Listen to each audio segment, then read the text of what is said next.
고등학교 1학년 때부터 교회를 다녔는데 가만히 생각해 보면 고등학생 때 성탄절을 어떻게 보냈는가 가만히 생각해 봤더니 옛날에는 성탄 전야제가 지금도 있긴 하지만 많이 하지만 성탄 전야제라고 해서 아동부부터 학생회, 청년부, 장년부까지 성탄 전야제 발표를 하잖아요.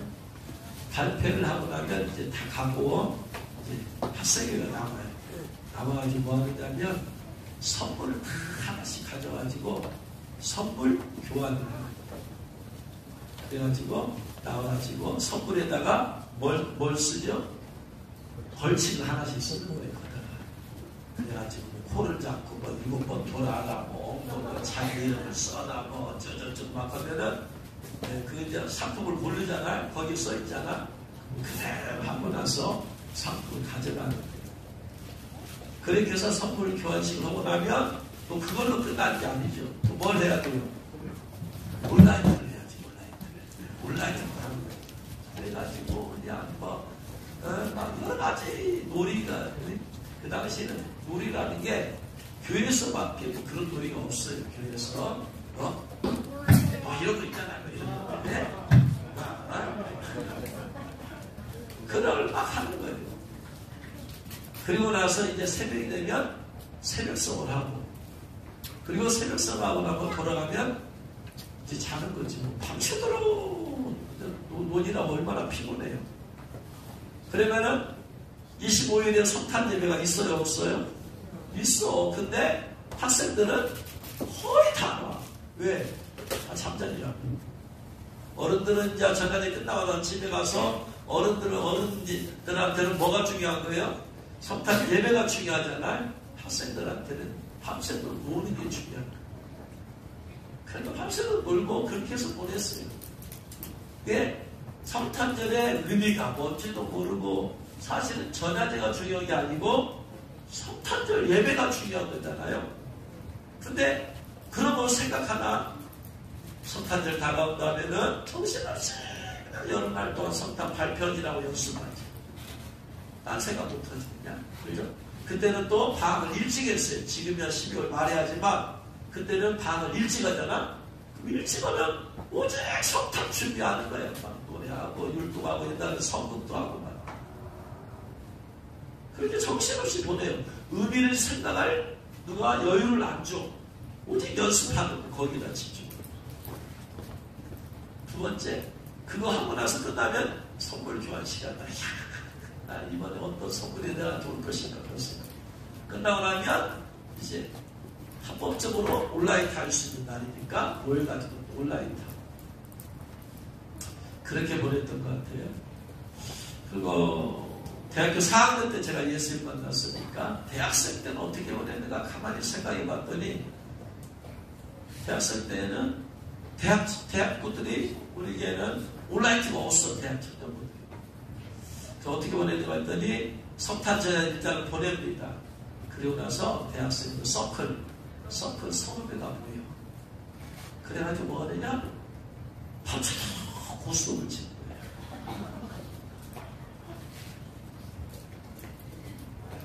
근데 제가 그때 이제 학생회 찬양대 지휘자였거든요. 그래서 학생회 여러 곡을 하잖아. 그럼 그 중에 한 곡을 25일날 성탄 예배 때 한 곡을 하라고 해요, 목사님. 그런데 밤새도록 고스톱을 치고 그러면 얼마나 졸리겠어요. 그리고 나서 얼른 씻고 가서 그 학생들 찬양해야 되니까 그것 때문에 성탄 예배를 나가서 합창을 하고 그리고 올라가서 그리고 이제 또 퍼즐을 자는 거지. 밤새도록 고스톱 쳤으니까 야, 한번 제가 어제 그제 한번 이렇게 생각을 해봤더니 이 성탄절을 얼마나 무지몽매하게 보냈는지. 네. 왜 성탄절이 있어야 되고 왜 성탄절 예배를 드려야 되는지 전혀 생각 없이 그냥 문화에 파묻혀서 그냥 그렇게 지나. 근데 예수님 만나고 나서 보니까 내가 얼마나 이 하나님 앞에 이런 무지에서 지은 죄잖아요. 무지에서 지은 죄. 얼마나 이런 죄 가운데 가면 살아가는지. 그 주님 만나고 나서는 전야제가 중요한 게 아니고 성탄절 예배가 중요해요. 그리고 대부분의 전야제는 하나님 주님께 영광을 돌린다라는 개념보다는 주로 발표의 개념이에요. 그래가지고 또 뭐 전야제 하면은 또 이렇게 막 여러 파트가 하면은 어떤 부서들은 어떻게 하면 사람들 많이 웃기느냐 이걸 통해서 거기다 또 초점을 맞추고 하나님께 영광을 돌리고 정말로 나를 죄를 용서하기 위해 구원하기 위해서 예수님을 생각하지 않고 그런 무지몽매한 것을 제가 과거에 보낸 것을 보면서 중요한 것은 전야제가 중요한 게 아니고 성탄절이 중요한 거예요. 할렐루야. 왜 예수님께서 이 땅에 오셨는가? 예수님께서 오신 것으로 말미암아 내게 어떠한 변화가 있냐? 오늘 말씀에서 예수님께서 이 땅에 오신 이유를 말씀하고 있어요. 그리스도께서 우리를 위하여 저주를 받았다. 예수님이 우리를 위해서 이 땅에 오셔서 저주받은 오셨다.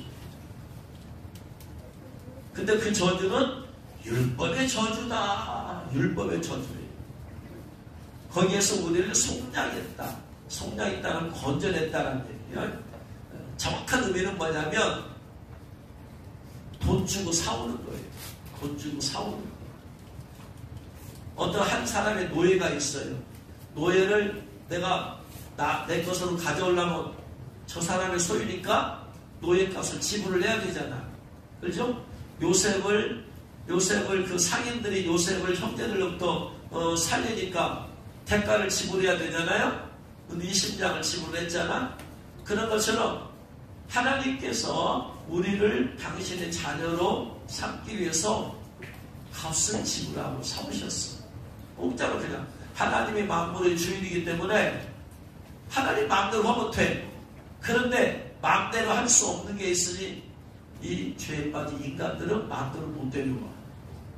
왜냐하면 죄 때문에 마귀의 소리가 들어옵니다. 죄 짓기 전에는 하나님의 소리였는데 죄를 지음으로써 인간이 누구 소리로 바꿔졌어요? 마귀의 소리로 마귀의 종이 되어버렸어. 마귀의 종. 그러니까 인간의 소리가 하나님에서 마귀로 넘어간 거야. 그러니까 하나님도 공의로운 하나님이 내놔. 그렇게 할 수가 없어요. 합법적으로 마귀에 넘어갔으니까 그래서 마귀에게서 우리 인간을 하나님의 자녀로 만들기 위해서는 값을 지불을 해야 돼요. 30냥이면 30냥, 40냥이면 40냥. 그때 값을 지불하는 게 예수님의 죽으시는 피값을 지불했어요. 왜냐? 값으로 이거 매길 수가 없어. 인간을, 마귀의 소유로 된 인간을 하나님의 자녀로 만드는데 값을 얼마를 매겨야 되냐? 1억 달러를 하면 되냐? 아니, 값을 매길 수가 없어. 왜냐? 인류의 모든 인간들의 죄를 용서해야 되기 때문에 한 사람당 계산할 수가 없어. 앞으로 태어날 사람들까지 다 해야 되니까. 인구 50억, 그 당시가 50억이었다면 50억을 다 앞으로 태어날 수 100억까지 다 써야 되기 때문에 값을 지불할 수 없으니까 예수님의 죽으심이라는 피값을 지불했어요. 그리고 사오셨어요. 그런데 저주가 뭐냐? 기록된 바 그리스도께서 우리를 저주를 받았다고 하는데 어떤 저주를 받았느냐? 나무에 달린 자마다 저주 아래에 있는 자가. 나무에 달렸어요. 예수님께서 십자가에 못 박혀 돌아가셨잖아요. 이 십자가에 못 박혀서 달리신 것을 보고 성경은 저주받았다고 해요. 성경. 무슨 말이냐면 신명기 21장 22절 23절 말씀. 신명기 21장 22절 23절 말씀 같이 읽겠습니다. 사람이 만일 죽을 죄를 범했어요. 율법에 의해서. 그래서 내가 그를 죽였어요.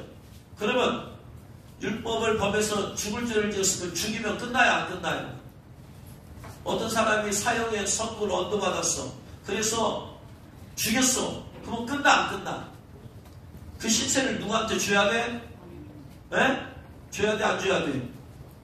시체를 가족한테 줘야 돼, 안 줘야 돼요? 줘야 되지, 당연히. 죽이는 것까지만 형벌이지 죽이고 이후에 어떻게 할 수가 없잖아.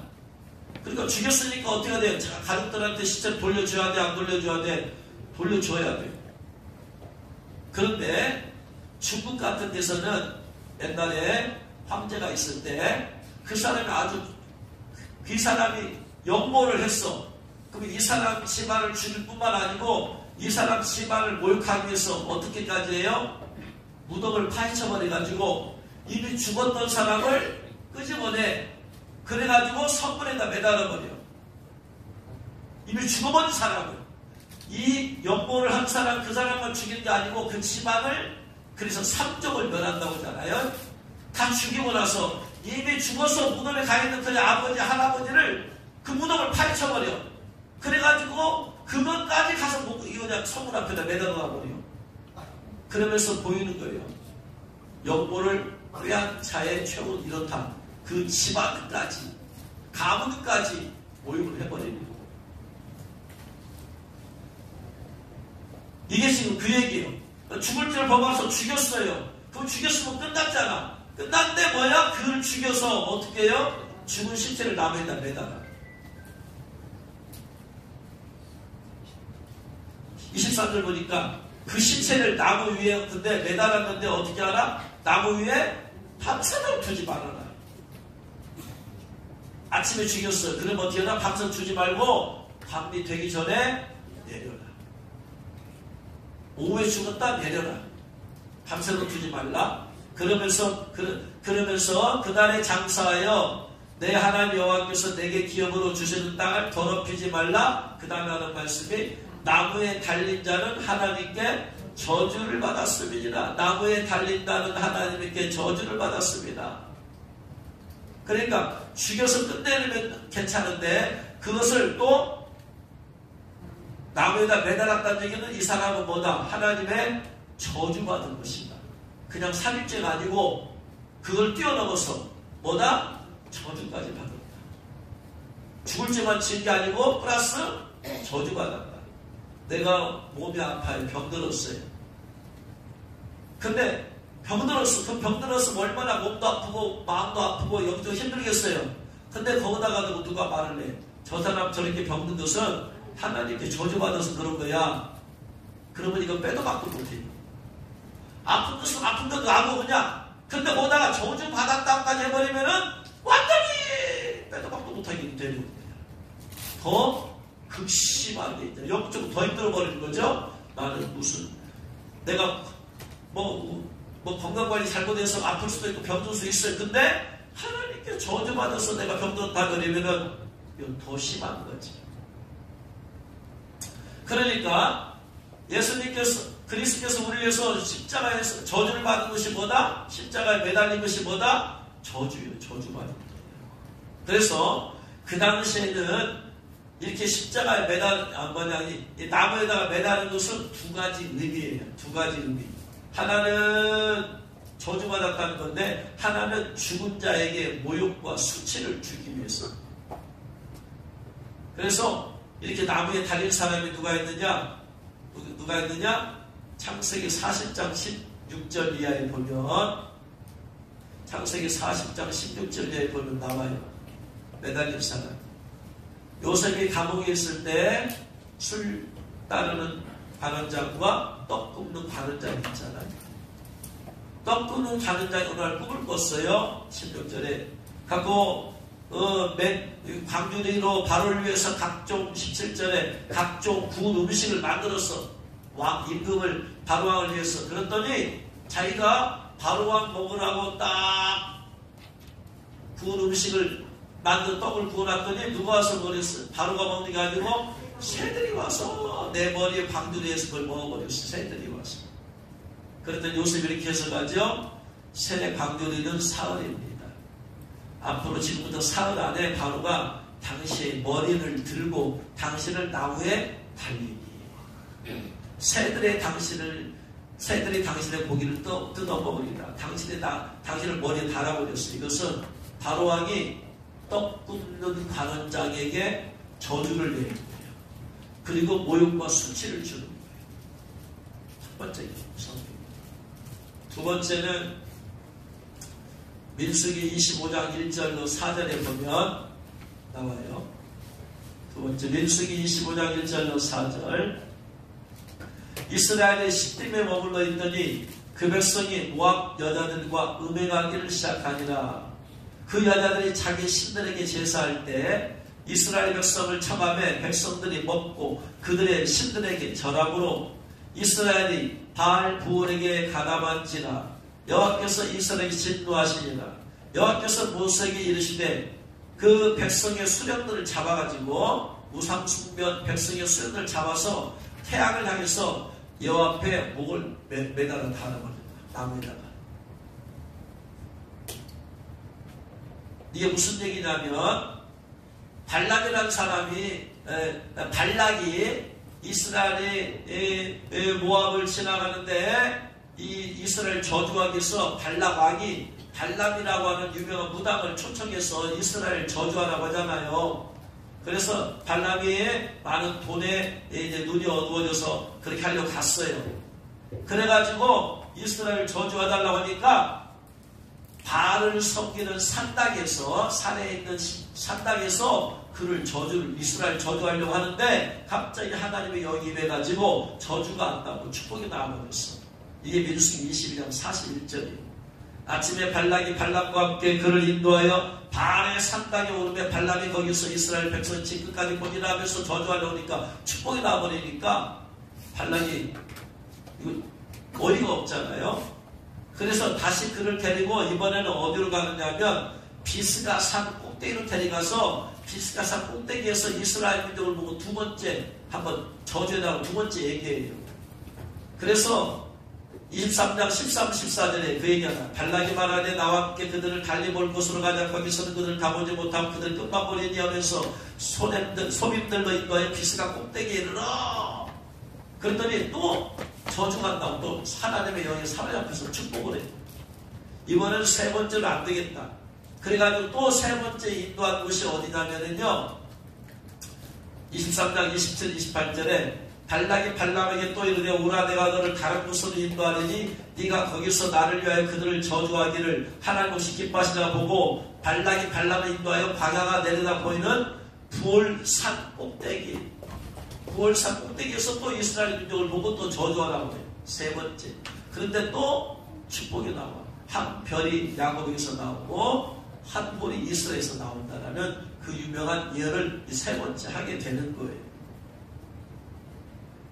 그러니까 그냥 발락이 얼마나 이 비싼 돈 주고 좀 데려왔는데 지금 이 저주한테 축복만 해주니까 화가 나잖아요. 돌아가라고 하는데 발락이 미안하잖아. 비싼 돈 받고 저주하려고 왔는데 그냥 하나님의 사람께서 축복을 하니까 발락한테 미안하니까 한 가지 계책을 주는 거예요. 저들이 믿는 여호와 하나님은 우상 숭배하는 걸 제일 싫어한다.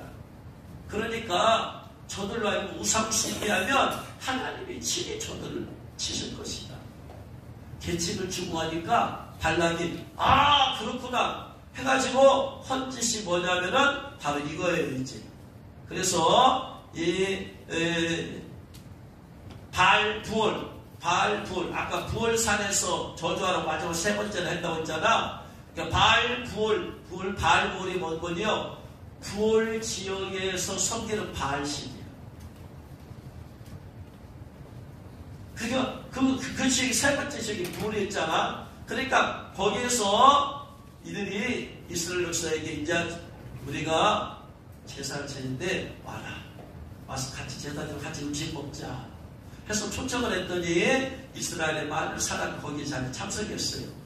근데 바알 부올에게 제사를 지내고 특별히 바알 부올에게 바알 신에게 제사를 지내는 것은 제사를 드리고 난 다음에 반드시 남녀가 내는다는 성행을 하게 이게 코스야.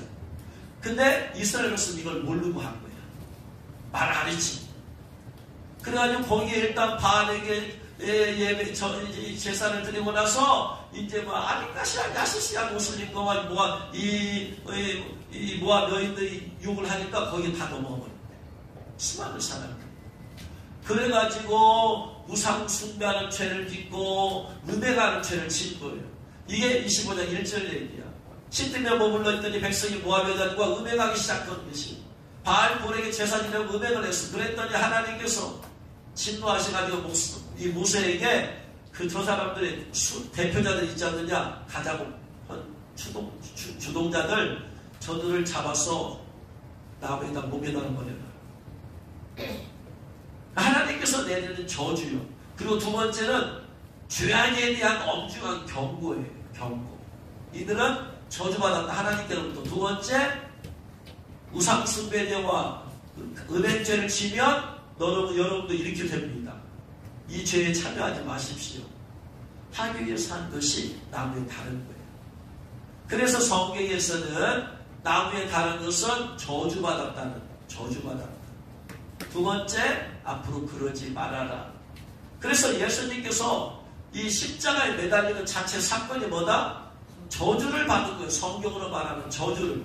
그런데 이 저주는 누가 받아야 되냐? 죽을 죄를 지은 사람이 받는다고 했잖아. 죽을 죄. 그 예수님이 죽을 죄가 있어요, 없어요? 없잖아.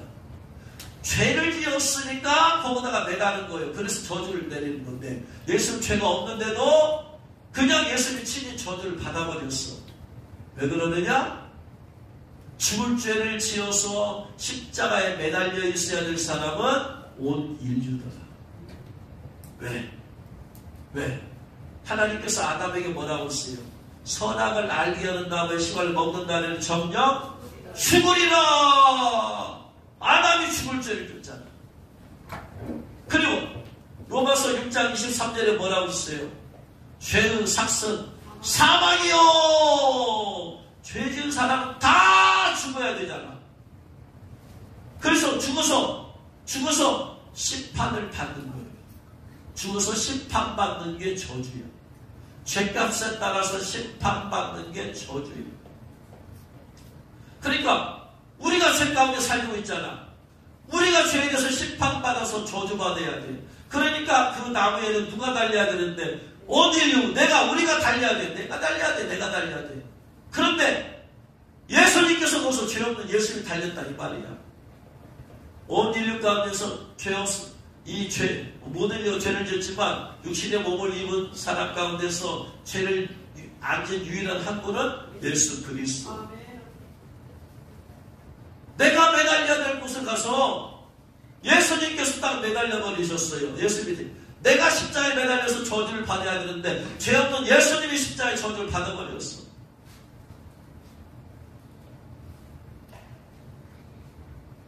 그 이유는 뭐다? 내가 여기에 달리지 않도록, 내가 저주를 받지 않도록 대신 가서 받아버려. 할렐루야. 그래서 예수님께서 십자가에 못 박히신 거예요.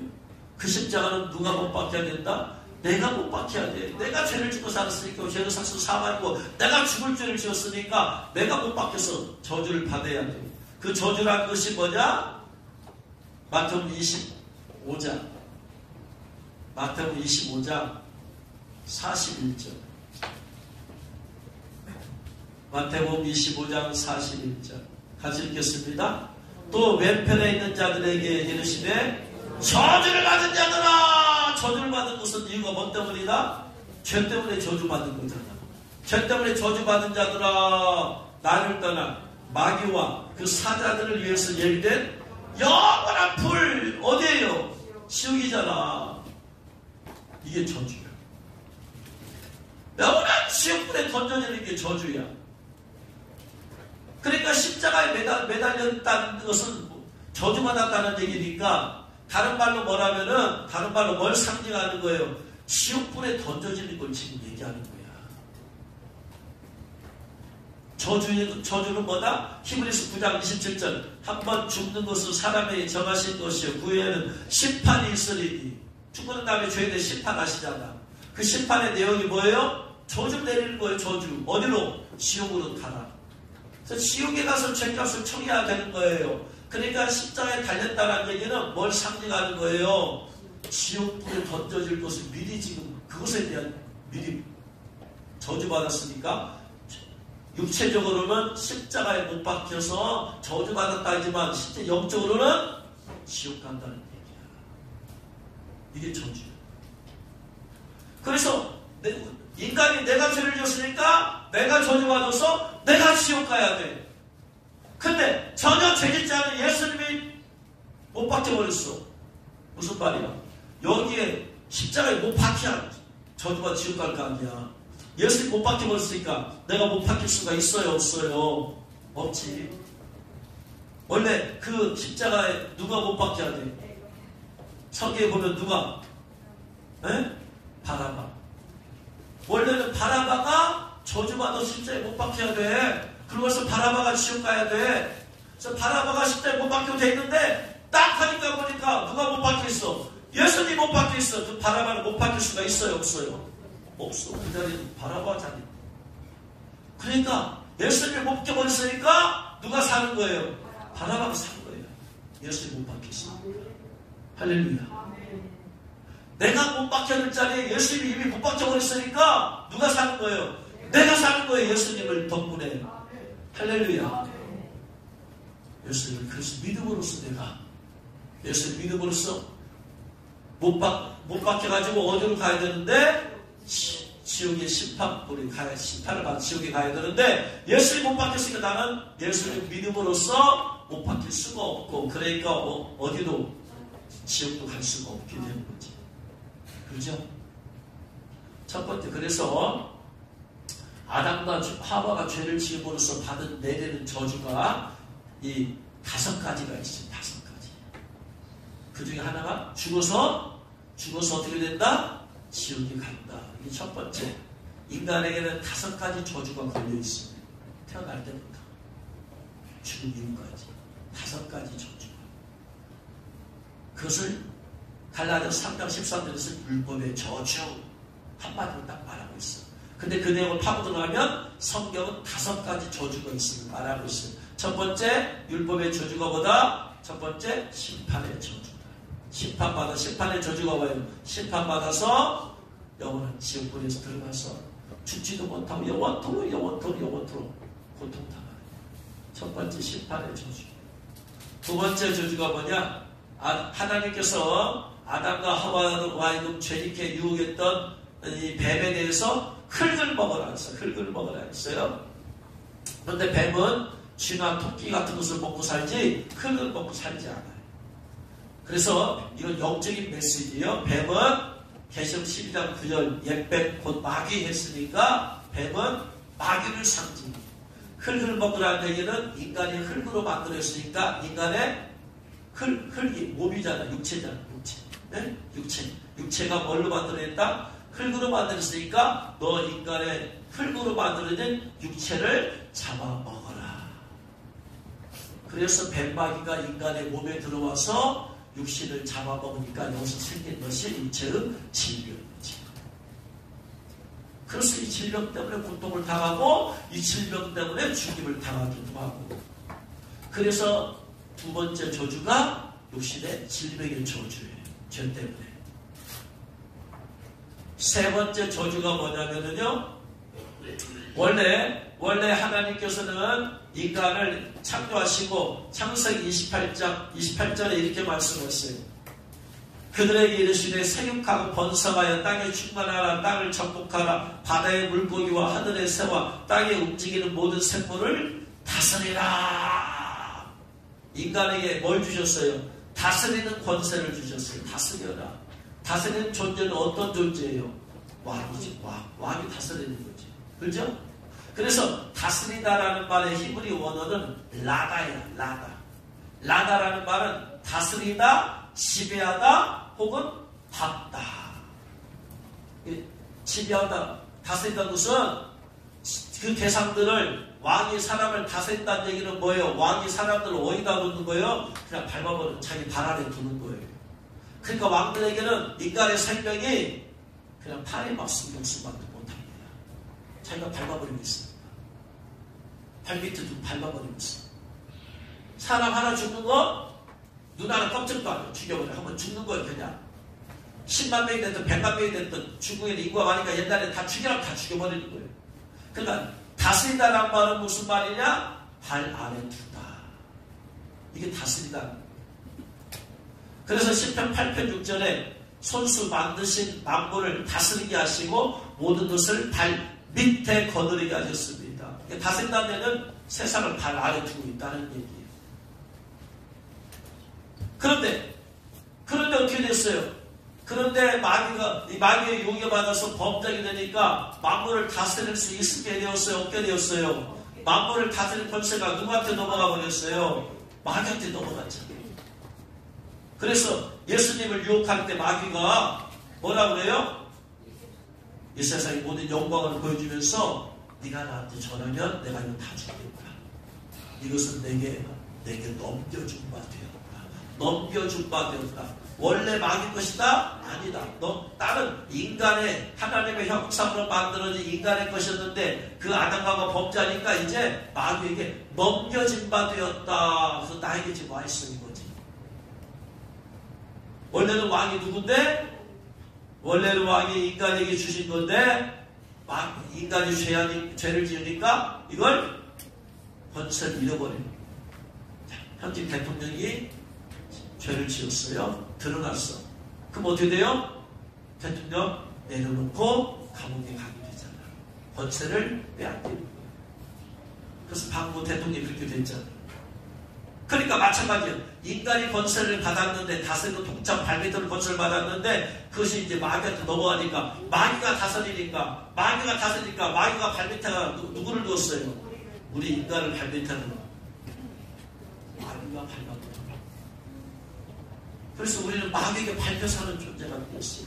마귀가 이런 죄 지어라 싸워라 해서 싸우고 화내라 하면 분노하고 가늠해라 하면 음란하고 죽여라 가서 죽이고 마귀의 종로를 타게 되었습니다. 첫 번째 지옥의 심판의 저주, 두 번째 육신의 질병의 저주, 세 번째 마귀의 종로의 저주, 네 번째 범죄한 아담에게 하나님께서 네가 농사를 지을 텐데 흙에서 네 흙 땅에서 가시덤불과 엉겅퀴가 날 것이다 그랬어요. 가시덤불과 엉겅퀴가. 자, 농사를 지어 너희가 먹은 것은 밭에 채소인즉 채소 농사를 지었는데 밭에서 막 엉겅퀴가 나 가시덤불이 일어나. 그럼 어떻게 돼요? 이거 다 뽑아내야 되잖아. 다 뽑아내야 되고 가만히 두면 이것이 땅이 양분 흡수해버리고 그러면 채소가 잘 못 자라게 되었죠. 잘 못 자라게 되면 밭에 손수를 많이 얻지 못하게 되었죠. 얻지 못하게 되어지면 결국은 경제적인 문제가 생겨. 그래서 이건 가난의 저주예요. 가시덤불이라는 히브리 원어는 그냥 가시야, 가시. 가시의 저주야, 가시의 저주. 그래서 가시는 바로 가난을 상징하는 네 번째 가난의 저주를 받았어요. 다섯 번째 저주. 에덴 동산에서는 하나님께서 동산에 거니시면서 아담과 하와 동산에 거니시면서 거닐더라면서 월크 투게더 동행이란 말이에요. 월크 투게더 같이 걸어가면서 함께 사셨어요. 그런데 범죄하니까 더 이상 살 수 없으니까 에덴에서 쫓아내버렸어요. 에덴 동산에서 너는 에덴 살 자격이 없다 쫓아내버렸어요. 그리고 하나님은 아담과 하와가 없는 에덴 동산은 외롭죠. 하나님은 사람 대상 잃어버렸으니까 하나님은 다시 하늘로 가버리셨고 그 땅에 있는 에덴 동산을 천사들을 두어서 지키게 했어요. 아무도 못 들어가게 하면. 함께 살던 인간이 사랑의 하나님과 함께 살던 인간이 하나님과 분리되었어요. 그래서 인간은 하나님 없이 이 땅에 살게 되고 하나님과 하늘에서 네가 먹는 날에는 정령 죽으리라고 됐어요. 그러면 아담 하와가 먹는 날에 정말 죽었어요? 안 죽었어요? 안 죽었어요? 안 죽었어? 아담은 하나님 정령 그날에 죽는다고 했어. 그날에 죽는다고 했는데 안 죽고 무려 930세를 살아요. 930세 동안 살다가 죽었어. 정령 죽으라고 했는데 여기서 죽음이란 뭐냐? 사람의 죽으면 육체는 흙에서 왔기 때문에 무덤으로 들어가고 영혼은 하나님이시기 때문에 영혼은 하나님 골라서 심판을 받게 되었죠. 죽음이란 없어지는 게 아니라 분리돼요. 죽음은 분리되었어. 탕자의 비유에서 둘째 아들의 아버지의 재산 상속분 가져서 그냥 허락받다 다 낭비하고 집에 돌아왔을 때 아버지가 막 잔치를 배설해 주잖아요. 그것을 못마땅히 여기잖아요. 현재 아들이. 그러니까 아버지가 뭐라고 그래요? 얘야, 네 동생은 죽었다 살아났잖아. 그거 정말로 죽었어요? 집에서 분리되었어. 아버지와 분리되었어. 그래서 자기 마음대로 살다가 다시 아버지로 돌아왔어. 죽었다는 것은 아버지 품을 떠났다는 것이고, 살았다는 것은 아버지 품으로 돌아와서 아버지와 함께 산다는 게 이게 성경의 영적인 원리. 네가 점점 죽으려 한 그날에 육신이 죽는 게 아니고 하나님과 분리되어서 그런 에덴에서 쫓겨나고 하나님은 하늘에서 계시고 분리되었어. 근데 원래 인간은 하나님과 같이 창조되었기 때문에 하나님과 만나야 되기 때문에 이 하나님과 만날 수 있는 길을 제사를 통해서 제시합니다. 죄 때문에 분리되었기 때문에 이 죄의 문제를 용서받으면 하나님과 다시 하나가 될 수 있으니까, 그래서 그 죄의 문제를 해결하고 하기 위해서 하나님께서 베푸시는 데가 제사법입니다. 제사. 짐승을 잡아서 제사하거든. 어쨌든 간에 범죄함을 통해서 내린 5번째 저주는 하나님과 분리되어서 외로움과 고독과 그 다음에 영적 고아처럼 사는 거예요. 예수를 믿어도 많은 사람이 외로움을 타고 고아 같은 마음으로 사는 것은 5번째 저주. 이게 영적으로 아주 회복이 안 돼서 완전히 실제적으로 법적으로 회복되었지만 실제적으로 영적으로 회복이 안 되죠. 좀 이따 설명하면 무슨 말인지 알아요. 그 분리되는 저주. 인간은 5가지 저주를 가지고 태어납니다. 첫 번째, 죽어서 심판받아 지옥불에 간다. 저주. 지옥에 가는 저주. 두 번째, 뱀마귀가 육신의 몸으로 들어와가지고 질병의 저주. 세 번째, 다스를 다스리고 통치하는 왕으로 창조되었는데 그걸 뺏겨서 마귀의 종이 노릇하는 저주. 네 번째, 가난의 저주. 5번째, 하나님과 분리되어 사는 저주. 이걸 갈라디아서 3장 13절에서 율법의 저주라고. 이 5가지 저주 가운데 사는 거예요. 근데 태어나는 것 자체가 저주야. 인간은 태어날 때부터 이 5가지 저주 갖고 태어나잖아. 그러다 죽으면 끝나는 게 아니야. 죽어서는 마지막 심판의 저주로 가서 영원한 지옥불에 던져져. 그래서 예수님께서는 가는 유다에게 네가 태어나지 않은 것이 좋을 뻔했다. 왜? 저주 가운데 살다가 완전한 저주, 더 심한 저주 가운데 던져지니까. 근데 갈라디아서 3장 13절에서 예수님께서 이 5가지 율법의 저주에서 우리를 건져냈다, 속량했다. 어떻게 예수님께서 피를 흘리셨어. 이 5가지 저주의 근원이 뭐다? 죄다, 죄. 그러니까 이 죄 때문에 이 5가지가 왔으니까 이 5가지가 없어지려면 뭐가 회복이 돼야 돼? 뭐가 없어져야 돼요? 죄가 없어지면 되잖아. 죄 때문에 왔으니까. 죄 때문에 심판이 있지. 죄가 없으면 심판이 있어요? 없어요? 없어. 죄 때문에 가난의 저주 왔지. 죄가 없으면 가난의 저주 없어. 죄 때문에 육신의 질병이 저주 왔지. 죄가 없으면 육신의 질병의 저주도 없어. 죄 때문에 마귀의 종노릇 됐지. 죄가 없으면 왕의 권세로 살아. 죄 때문에 하나님과 분리됐잖아. 죄가 없으면 하나님 가지. 하나님 살게 되지. 그래서 예수님께서 이 땅에 오신 사도들이 근원적인 문제가 뭐다? 죄 문제이기 때문에 죄를 먼저 용서받아야 된다. 할렐루야. 그래서 마태복음 1장 21절에 아들을 낳으니 이름을 예수라라. 이는 그가 자기 백성을 저희 죄에서 구원할 자이라. 할렐루야. 예수님을 믿으면 죄사함을 받습니다. 예수님 믿으면 죄 용서를 받습니다. 할렐루야. 그럼 죄만 용서받고 5가지 저주 가운데 살면 돼야 안 돼요? 안 되지. 어떤 사람 죄 지어서 감옥에 갔는데 이제 8.15 광복절이라고 이제 사면을 해줬어요. 사면을 해줬는데 여전히 그가 감옥에서 있어야 돼? 풀려나야지. 죄사함 받으면 풀려나야지. 예수님 믿고 죄사함 받으면 5가지 저주에서 풀려나야 됩니다. 할렐루야. 그래서 예수님께서 거기서 피를 흘리시고 5번 피를 흘리셔서 5번 되었어요. 첫 번째, 예수님이 십자가에 못 박혔어요. 손에서 흘린 피. 손에서 흘린 피. 손. 성경에서 손은 인간의 행위를 상징한다. 손.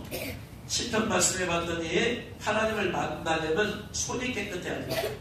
시편 24편 3절 4절 봤더니 여호와의 산에 오를 자 누구며 거룩한 곳에 설 자가 누구냐? 뭐 손이 깨끗하며 여호와의 산에 올라가서 여호와의 산은 호렙산에 올라가서 하나님 만난 사람은 모세예요.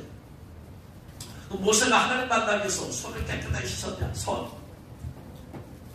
그 얘기를 하는 게 아니야. 여기서 말하는 손은 인간의 행동 거지를 말하는 행동이에요. 손이 깨끗하다는 얘기는 무슨 말이야? 죄가 없다. 손이 더럽다는 얘기는 무슨 말이야? 죄를 지었다. 이 말이에요. 손이 깨끗했다는 얘기는 죄를 옛날에 죄 지었는데 내가 죄에서 떠났다. 이 소매치 거던 사람이 이제 감옥에 갔어요. 갖고 다시는 내가 소매치 아니야지 내가 예수 믿고 이제 회개했어요. 나왔어요. 같이 소매치겠는데 일당이 야 같이 한번 하자. 그랬더니 손 씻었어. 말이요. 옛날의 죄에서 떠났다. 도박하던 사람이에요. 걸려가지고 감옥 갔어. 거기서 회개하고 뉘우치고 내가 다시는 도박 안 하리라 하고 나서 보았더니 옛날에 같이 하던 사람이 야 한 번 더 하자 가자 하우스하고 가자. 나 손 씻었어. 손을 씻었다는 얘기는 뭐예요? 죄악된 행위에서 떠났다. 이 말이에요. 그래서 손이 더러운 사람은 죄가 가운데 있는 사람을 말하는 거예요. 예수의 피는 깨끗하게 씻는 피요. 할렐루야.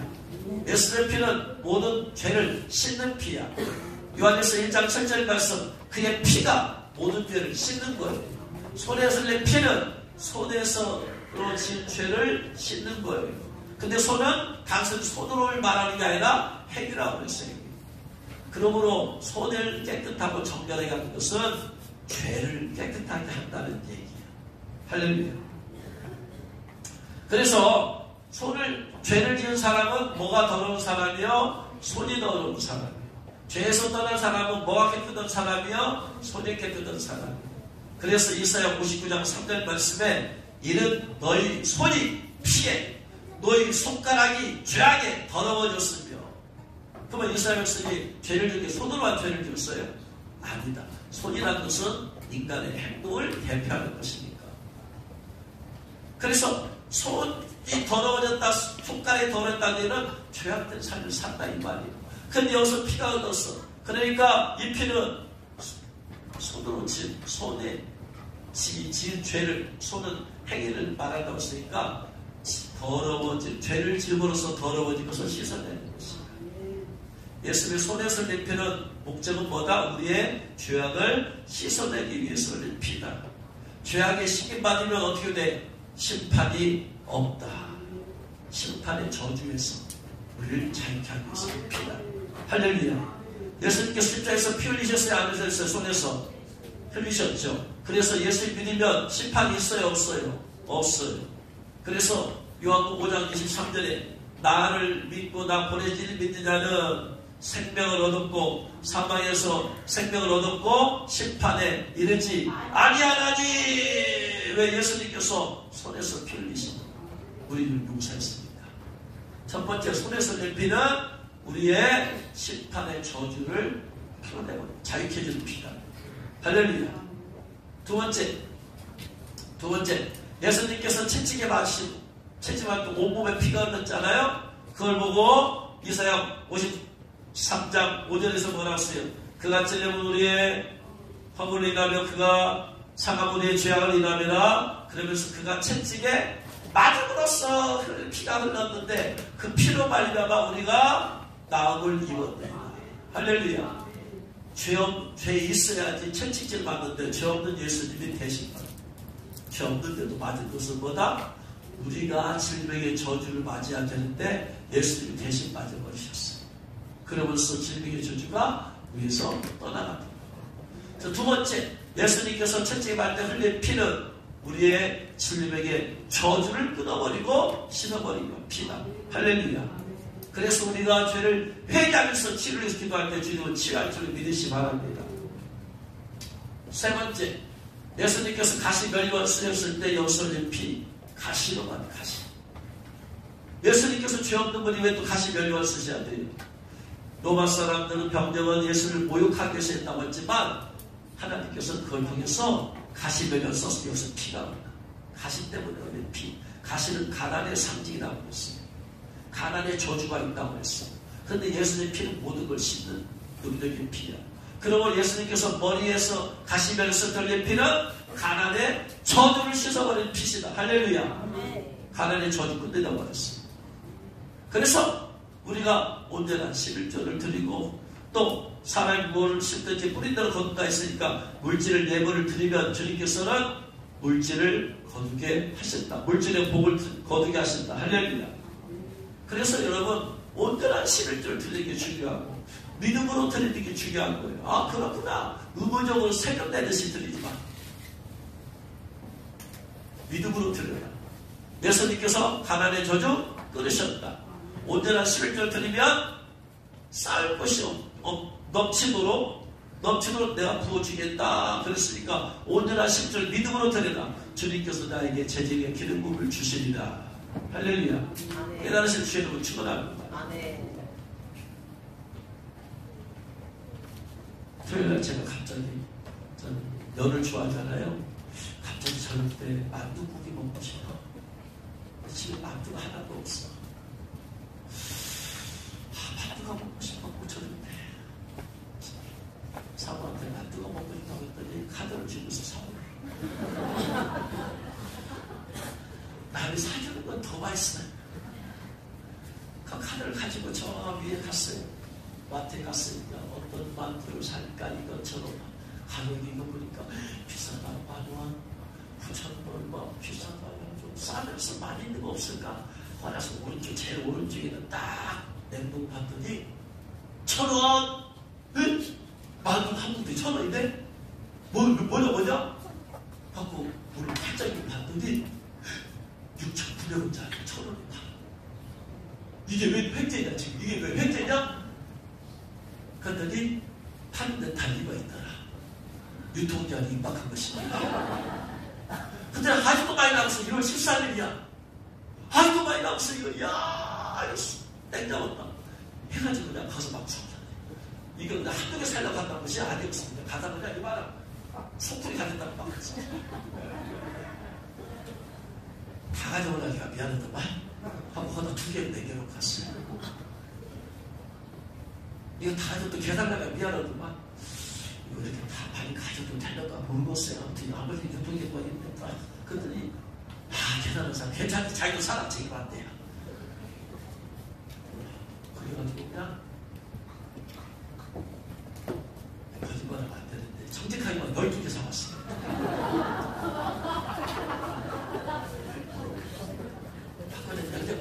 내 곳에 집어넣고 사고 나서 얼마나 감사한지. 그 시간에 성도님이 왜 만두를 갖고 주셔가지고 그것도 귀찮은데 얼마나 추워요. 토요일날 춥잖아. 나가 싫잖아. 집에 그냥 갈 수도 있고 라면 됐으니까 그거 먹으면 될 텐데 그걸 먹고 싶고 안 먹으면 안 될 것 같아. 그냥 라면 들어가지고 얼마나 감사한지. 1,000원짜리 하나에 이렇게 감사. 주여 사람 성도들도 좀 감동을 주옵소서. 막 뭔가 먹고 싶으면 그냥 가요. 마트 가. 네? 카드 받아가지고 가 그냥. 네? 아무튼 여러분 주님께서 가시 멸력 쓰심으로 가라앉아 끊어내버렸습니다. 할렐루야. 예수님께서 발에서 못 박혔을 때 흘린 피가 있잖아요. 아까 다스리고 통치한다는 것은 뭐 한다는 얘기나 발 아래를 밟아버린다는 얘기죠. 그래서 우리는 마귀에게 짓밟던 인생을 살았어요. 근데 그 피는 다 씻어내버리고 모든 저주에서 속량한 피입니다. 할렐루야. 그래서 죄사함 받아서 죄 때문에 마귀 종이 됐으니까 죄사함 받으면 복권 마귀의 권세가 다 회복된다. 할렐루야. 그러니까 어떻게 돼? 이제는 우리가 누구를 밟아버리면 못해? 마귀를 밟아버리면 된 거야. 할렐루야. 그래서 그래서 그냥 그런 노래를 많이 불렀잖아요. 주님과 담대히다가 왕위를 완전히 밟아버려요. 이게 이제는 왕의 권세가 회복됩니다. 예수님을 믿음으로 말고요. 그래서 누가복음 10장 19절에 예수님이 제자들에게 말하자면 내가 너에게 뱀과 전갈을 밟으며 원수의 모든 능력을 제할 권세를 이미 주었다. 할렐루야. 시편 90편 13절에 네가 사자와 독사를 밟으며 젊은 사자와 뱀을 발로 누리로가 밟아버린다. 그래서 이제는 왕권이 회복되어서 예수 믿는 사람들 이제는 마귀를 두려워하지 않아도 돼. 예수님의 권세와 능력으로 보혈의 권세와 능력으로 밟아버립니다. 할렐루야. 마지막 저주가 하나님과 분리되어 사는 저주 다시 하나 되어야 되잖아요. 그래서 21절에 아들을 낳으니 이름을 예수라 하라. 그가 자기 몫을 저주에서 보혈자 이심을 해놓고 난 23절 아들을 낳으니 이름을 임마누엘이라 하나. 이는 하나님이 우리와 함께 하신다. 에덴 동산에서 함께했던 아담 하와가 범죄함으로써 분리가 함께하지 않았어. 분리되었는데 죄 때문에 그랬으니까 이제 죄 사함 받으면 다시 함께합니다. 함께. 이 함께하는 것을 다른 말로 말하면은 사도행전 10장 38절 말씀에 어떻게 했을 때 함께하는 삶이 되느냐 했더니 하나님이 나사렛 예수님이 성령과 능력을 기름 붓듯 하셨더니 성령과 능력을 기름 붓었다. 성령 충만하고 기름 붓더니 저가 두루 다니시며 착한 일 행하시고 마귀의 눈인 자 모든 자 고쳤으니 이는 하나님이 함께 하셨습니다. 영적으로 함께하는 것은 뭐냐? 하나님의 나사렛 예수님이 성령과 능력으로 기름 부어주셨어요. 성령 충만하게 부어줬더니 하나님이 실제적인 영적으로 함께하는 거예요. 성령 충만함이 뭐냐? 실제적으로 영적으로 하나님과 함께 하십니다. 할렐루야. 성령 충만을 갖지 못한 사람은 하나님과 함께 하시는 못 느껴요. 실제적인 임재가 안 나타나니까. 안에 계신 분이 계신 주님. 실제적인 성령 임재가 나타나는 것이 뭐냐? 성령의 충만함이다. 성령의 충만함. 그래서 성령 충만 받으면 실제로 하나님과 동의하는 삶을 살게 되는데 성경은 성령님을 뭐라고 말씀하시느냐? 물로 상징하는 물로. 그래서 요한복음 7장 37절에 명절 끝나고 큰 날에 예수님께서 서서 외쳐 가라하되 누구든지 목마르거든 내게로 와서 마셔라. 물 얘기잖아. 지금 물 얘기. 목마르고 있는 사람이냐 와서 물 마셔라. 그냥 펄쩍펄쩍 마셔라. 마시고 싶은 만큼 마셔라. 조금 집에서 이거 마시라고 하지 않고 그냥 얼마든지 마셔라. 얼마든지 마셔라. 나를 믿는 자는 그 배에서 생수가 흘러나리라 하시니 이는 예수를 믿는 자가 받을 성령을 가리켜 말씀하시니 믿는 자가 받은 성령. 성령은 펄쩍펄쩍 충만해 마셔라. 성령 충만. 그래서 성령님을 성경에서 물로 상징하는 마지막 예수님께서 옆구리에 창을 찔렀을 때 피와 함께 물이 나옵니다. 옆구리에 찔린 이것은 뭘 상징하냐? 이제는 여기서 피가 흘러나온 것과 같이 이제는 우리 성령 충만의 물이 예수님에서 흘러나와서 우리 모두에게 성령 충만 받아서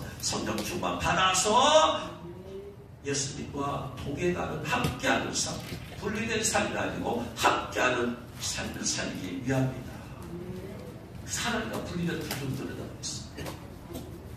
그래서 예수님의 보혈이 5군데가 중요한 것이 이 내용이 주님의 쓰시다 받은 예수님의 보혈의 능력, 예언을 이 책이 한 거지. 맞추가. 이 내용을 지금 전하려고 하는 거예요. 결론적으로 말하면 예수님의 손에서 흘린 피, 무슨 복음? 죄 사함의 복음. 예수님께서 채찍이 마시고 흘린 피, 치유의 복음. 예수님께서 가신과 면류관 쓰시고서 흘린 피, 물질 축복의 복음. 발에서 못 박혀서 흘린 피, 영적 전투에서 승리의 복음. 옆에 창의 옆구리에서 나와서 흘린 피, 성령 충만의 복음. 복음은 5가지. 보혈에서 복음이 나와. 보혈을 알지 못하면 복음을 몰라. 인간의 저주를 알지 못하면 복음을 몰라. 저주된 상태, 보혈, 복음, 이 세 가지를 온전히 알아야지 제대로 하는 거야. 그래서 이 율법의 저주가 5가지 저주입니다. 여기서 우리를 속량하셨어. 그래서 죄사함의 복음을 주셨고, 승리의 복음, 치유의 복음, 물질 축복의 복음, 성령 충만의 복음을 우리 주셨어요. 이 율법의 저주 우리를 속량하셨어. 할렐루야. 이것 때문에 예수님이 이 땅에 오셨어요. 할렐루야. 그러니 우리가 이 복음 안에 산다라는 것은 5가지 은혜 가운데 축복 가운데 사는 거야. 내가 비록 죄를 지었다 할지라도 어떻게 되느냐? 얼마든지 가서 70번에 7번씩 하고 연약하면 연약하면. 여러분, 율법은 인간의 연약함을 인정하지 않아요. 인간 가운데 강한 사람 있고 연약한 사람 있고 장수한 사람 있고 어린아이 있잖아. 이걸 인정하면 그 수준에 따라서 인정하면 은혜예요. 율법은 이걸 인정하지 않아. 오직 하나, 완전함만 요구해. 완전함만. 네가 연약하냐? 네가 병들었냐? 네가 지킬 수 없는 상황이냐? 다 따지지 않아. 무조건 지켜라. 안 지켰냐? 율법의 형벌을 받아. 상황을 고려해주지 않아. 연약함을 고려해주지도 않아. 어린아이나 청년에게나 청소년에게나 어른이나 나이 드신 분에게나 모든 사람 다 완전하게 지켜라 이거. 율법은 무자비야. 그래서 율법으로는 죄를 깨달을 수밖에 없어. 율법을 지킴으로써 어느 누구도 의롭다고 얻을 수 없어. 율법 앞에서 우리 다 죄인이에요. 예수님께서 우리의 죄를 사하심을 받았습니다. 할렐루야. 죄를 사하시고 5가지 율법의 저주에서 이미 우리를 속량하셨어요. 그래서 우리가 때로는 안 지나가지만 연약해서 때로 치워. 그럼 가서 자백해. 그래서 죄사함의 복음을 누리는 거예요. 때로 우리가 물질이 필요해. 주님한테 갔고요. 그래 여기서 물질을 공급받아. 물질 축복의 복음을 받는 거예요. 복음을 누리는 거예요. 마귀와 영적 전투에서 예수를 보혈의 권세와 능력으로 예수님의 이름으로 어둠에 쫓겨나가 승리의 복음을 누리는 거예요. 또한 우리가 육신의 질병에 걸렸을 때 죄를 자백하면서 치료해서 기도할 때 주님이 치료해 주셔. 치료의 복음을 우리가 누리는 거예요. 기도를 내서 성령 충만함 부어주세요. 부어주세요. 때 성령 충만함 부어주시오. 성령 충만한 복음을 누리게 하는 겁니다. 할렐루야. 이게 우리 그리스도의 삶입니다. 깨닫고 이것은 내가 사모하고 기도하고 행동으로 옮기고 했을 때 주님께서 이걸 누리게 해줄 줄을 믿으시 바랍니다. 우리를 죄에서 구원해 주실 뿐만 아니고 5가지 율법의 저주에서 속량해 주신 주님을 찬양합니다. 그분을 찬양하시 바랍니다. 감사하시 바랍니다. 그분께 영광 돌려드리시 바랍니다. 그분 아니면 우리가 어떻게 그 저주에서 벗어날 길이 없어요. 그분으로 말미암아 우리 벗어났어요. 그래서 그분을 위해서 살아드리는 것은 당연한 거예요. 이런 은혜를 누가 베풀 수 있어요? 부모가 나에게 이런 은혜 베풀 수 있어요? 내 배우자가 이런 은혜 나한테 줄 수 있어요? 대통령이 줄 수 있어요? 어느 누구도 이런 은혜를 나에게 줄 수가 없어요. 오직 예수 그리스도 메시아 되신 예수 그리스도만 베풀어 주셨어요.